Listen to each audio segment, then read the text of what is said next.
Okay, may ginagawa tayo dito ng Toyota Prius Hybrid 2013 model.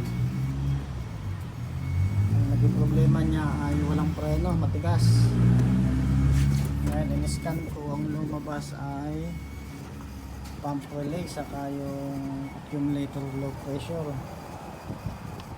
Pinuksan ko to, chinek natin yung mga fuse 10, 20, 30, mga bulat yan. Tapos may isang fuse doon na 30. At yung mga relay din natin isa-isa. Okay, then ito, binuksan natin itong sa may ABS motor nya.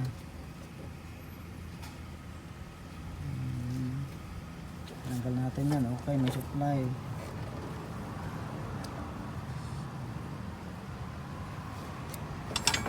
Hirap ng dukutin yan sa ilalim dun.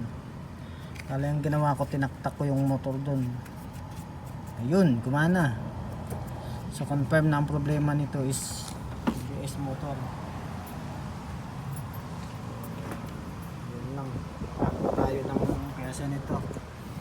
Pero pwede naman siyang magamit, kaya lang hindi advisable. Mga katropa, mag-encounter kayo ng katong problema,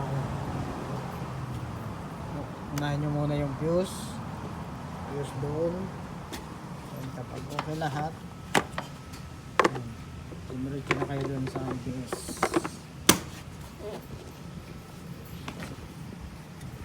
Tingnan nyo dyan, taktakin nyo yung motor, baka nag-stuck lang. Okay, Toyota Prius Hybrid.